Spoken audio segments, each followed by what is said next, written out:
बिस्मिल्लाहिर्रहमानिर्रहीम। अस्सलामुअलैकुम नाज़रीन, मैं हूं डॉक्टर अली और आप देख रहे हैं मेरा फेसबुक और यूट्यूब चैनल। नाज़रीन, बड़ी अहम तरीन डेवलपमेंट है, बहुत बड़ी खबर आपको देने जा रहे हैं कि पाकिस्तान ने भारत को दिया है ईंट का जवाब पत्थर से। पाकिस्तान ने तैमूर मिसाइल का कामयाब एक्सपेरिमेंट कर लिया। नाज़रीन, ये मिसाइल कैसे दुश्मन के तमाम तर ठिकानों को तबाह करने की सलाहियत रखता है और भारत के पास इसका क्या तोड़ मौजूद है या नहीं, इसकी तमाम तर डिटेल्स। जबकि नाज़रीन, एक और बड़ी और अहम खबर है कि Pakistani field marshal general Asim Munir की हिकमत अमली काम कर गई है। अडानी और अंबानी ने मोदी को वार्निंग जारी कर दी है।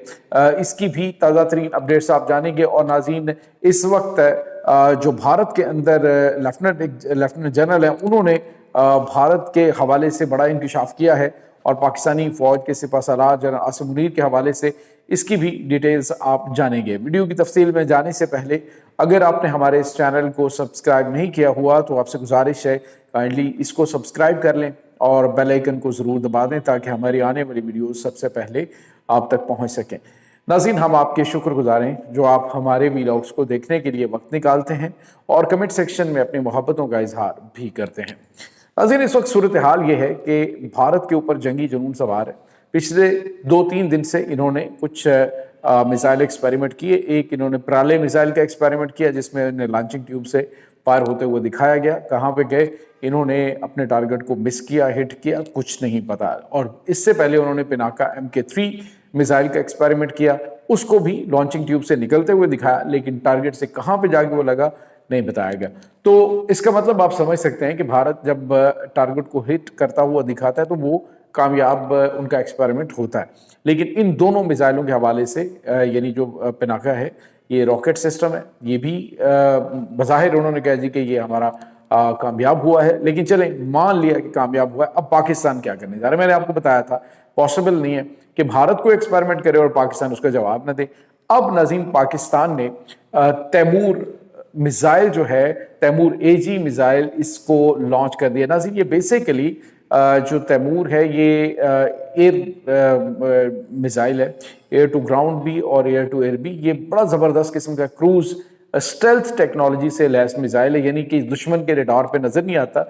इसका आज कामयाब एक्सपेरिमेंट किया गया है। नाज़रीन, इसको जहाज के जरिए लॉन्च किया जाता है, यानी जंगी जहाज जो है इसको जो है वो लॉन्च करते हैं। और ये होता क्या है नाज़रीन, बेसिकली इसके अंदर जो जदीद तरीन एवियोनिक्स इस्तेमाल हुए हैं और इसके बाद इसके अंदर रेडार सिस्टम होता है और ये टारगेट जो है उसको बड़ी दुरुस्तगी के साथ हिट करता है, दुश्मन के रेडार पे नजर नहीं आता।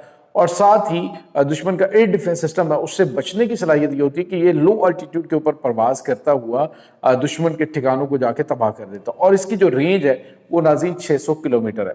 भारत के पास इस तर्ज का जो मिसाइल है वो ऑलरेडी स्कैल्प मिसाइल है जिसकी रेंज 250 किलोमीटर है। और पाकिस्तान के पास ये जो नया तैमूर मिसाइल लॉन्च किया गया है जिसका कामयाब एयर एक्सपेरिमेंट किया गया, नाज़रीन, ये रवायती वॉरहेड्स जो है वो ले जाने की सलाहियत रखता है और कन्वेंशनल वॉरहेड्स, कन्वेंशनल वॉर के अंदर इसका बड़ा कलीदी किरदार है। तो तैमूर मिसाइल जो है इसने भारत के तमाम ख्वाब जो सुपीरियरिटी के हैं वो चकनाचूर कर दिया। पाकिस्तान का अपना बनाया हुआ ये मिसाइल नाज़रीन आज लॉन्च हुआ है और पूरी पाकिस्तानी कौम को मुबारकबाद। याद रखिएगा, दुश्मन जितना भी अपना असलहा और गोला बारूद के अंबार इकट्ठे कर ले, पाकिस्तान जो है उसका तोड़ उसके पास मौजूद होता है। और बहुत सारी ऐसी चीज़ें हैं जिनका अभी पाकिस्तान ने बताया नहीं है, ये तो कभी पंजा आजमाई होएगी, फिर उसके बाद आप देखेंगे कि पाकिस्तान के पास किस किस किस्म के शाहकार मौजूद हैं। एक और बड़ी और अहम तरीन खबर है नाज़रीन, इस वक्त भारत धमकियां और तैयारियां तो कर रहा है और कुछ इंटेलिजेंस इत्तलात भी मिल रही हैं, लेकिन इस वक्त नाज़रीन अजय शुक्ला एक बड़े मारूफ सहाफ़ी हैं भारत के अंदर, उन्होंने इंकशाफ किया है। उन्होंने कहा जी कि इस वक्त भारत के पास बिल्कुल कैपेबिलिटी नहीं है कि वो पाकिस्तान के ऊपर हमला करे, क्योंकि पाकिस्तान की जो फौज के सिपहसालार हैं जनरल आसिम मुनीर बड़े मंझे हुए जनरल हैं। न सिर्फ इनका जो वार है उसके ऊपर बहुत ज़्यादा कंट्रोल है, यानी कि जंगी तैयारियां जो हैं, ऑपरेशनल तैयारियां, बल्कि इनकी नफ्सियात के ऊपर उन्होंने बड़ा कारी वार किया है। नाज़रीन, आपको याद होगा कि फील्ड मार्शल जो है उन्होंने एक मैसेज दिया था। उन्होंने कहा था कि अब की बार हम तुम्हारे जो मोशत के लिए रीढ़ की हड्डी की हैसियत रखते हैं उन टारगेट्स को हम तबाह करेंगे। नाज़रीन, मोशत जो है वो इनकी सबसे ज़्यादा मजबूत कहाँ पे है? जो अडानी ग्रुप है, अंबानी ग्रुप है, ये आप यूँ समझ लीजिए कि मोदी जो है, अगर हमला इसके ऊपर होता है, ये मोदी के ऊपर हमला है। मोदी की जो मईशत है वो तबाह होगी, यानी इंडिया की मईशत को छोड़ दें, मोदी की मईशत मजबूत करने के लिए वो कहते हैं जी कि हम किसी भी हद तक जाएंगे।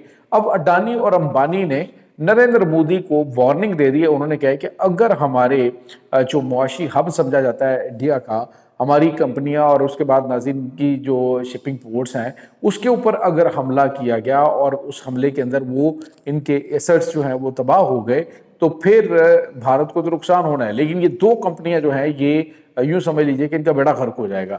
और ये हो गया तो उन्होंने कहा मोदी हम तुम्हें नहीं छोड़ेंगे। और मोदी आपको पता है उसने कह दी कि हम खास तौर पे जो बिजनेस है उस वाले मामलात को हम कभी पीछे नहीं उससे हट सकते।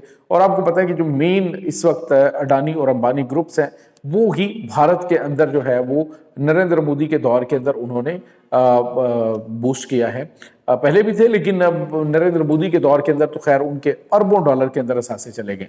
अब इस तमाम सिनारियों के अंदर पाकिस्तान ने जब कहा कि हमने तुम्हारी जो मुआशी रीढ़ की हड्डी है वो तोड़नी है और तुम्हारे उन जो मईशत को मजबूत करने वाले फैक्टर चीज़ें हैं उनको तबाह करेंगे, तो पाकिस्तान ने उसके हवाले से कुछ इशारे भी दिए, जिसके बाद भारत के लिए मुश्किलात बढ़ गई। और वो अजय शुक्ला कह रहे थे कि पाकिस्तान के जो जनरल हैं, पाकिस्तान के जो मनसूबा साज हैं, वो ऐसे ऐसे बयानात दे रहे हैं, इस तरह के बयानात दे रहे हैं कि भारत की मोदी सरकार को हाथ पांव पड़ गए कि अगर हमने हमला कर दिया तो फिर हमारा क्या बनेगा। लिहाजा इसी वजह से वो हमला करने से बाज रहे हैं। दूसरी जानब नाज़रीन, उनके एक लेफ्टिनेंट जनरल हैं, उनके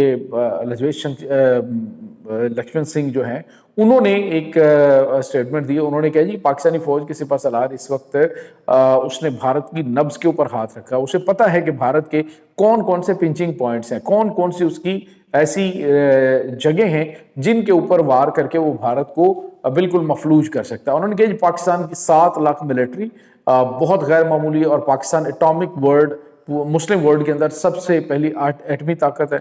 और कोई दुनिया के मुल्क, इवन कि टर्की जो है उसके पास भी एटमी ताकत मौजूद नहीं। तो पाकिस्तान के पास एक पूरी सलाहियत है उम्मत मुसलमान को लीड करने की। और इस वक्त बड़ी होशियारी के साथ जनरल आसिम मुनीर जो है वो तमाम मुस्लिम ममालिक को एक प्लेटफॉर्म के ऊपर इकट्ठा कर रहे हैं। एक मुस्लिम नाटो इत्तेहाद जो है वो भी पाकिस्तान बना रहा है। और नरेंद्र मोदी की जानिब से जो ऑपरेशन सिंदूर किया गया है, उस ऑपरेशन सिंदूर के बेनिफिट्स इस वक्त पाकिस्तान उठा रहा है। बल्कि यूँ समझ लीजिए कि वो तो पाकिस्तान के लिए बहुत ज़्यादा बेनिफिशियरी रहा, पाकिस्तान को सबसे ज़्यादा बेनिफिट मिल रहा है उसका। भारत जो है वो आइसोलेट हो चुका है इस वक्त। नाज़रीन, इनके लिए एक और बड़ी बुरी खबर है, और वो बुरी खबर ये है कि अमेरिका ने अब इनकी जो आरएसएस है, आरएसएस को दहशतगर्द कहना शुरू कर दिया। यानी इनकी जो मोदी की इंतहा पसंद वो आरएसएस आइडियोलॉजी जो इंतहा पसंद हिंदुओं वाली है, और इस वक्त जो आप यूँ समझ लीजिए कि मोदी को चलाने वाली आरएसएस है, और उसके हवाले से अब उनके लिए वर्ल्ड अमेरिकन ने जो है वो दहशतगर्द के इस्तेमाल करने शुरू कर दिए, जो भारत के लिए बहुत बड़ा झटका और पाकिस्तान की बहुत बड़ी कामयाबी। तो इस पर जो है वो भारत इस वक्त शदीद परेशानी का शिकार है कि आखिर ये पाकिस्तान के बढ़ते हुए असर और सूख को रोके तो किस तरह से। लेकिन नाज़रीन, कोई भी सबील इस वक्त उन्हें नज़र नहीं आ रही है। हाफिज साहब का डंडा चल गया, एक दफ़ा मारा है और उसके बाद यूं करके रखा हुआ है। दुश्मन जो है वो बुरी तरह से इस वक्त खौफजदा है, और इसी वजह से नाज़रीन वो कुछ भी करने से पहले 100 मरतबा के 2000 मरतबा सोचेगा। ये नाज़रीन इस वक्त ताज़ा तरीन अपडेट्स हैं। इस तमाम सूरत हाल के बारे में आपका क्या कहना है? कमेंट सेक्शन में अपने ख्यालात का इजहार ज़रूर कीजिएगा। इंशाल्लाह बहुत जल्द मिलते हैं एक नई वीडियो में। तब तक के लिए अपना बहुत सारा ख्याल रखिएगा। अल्लाह वारिस।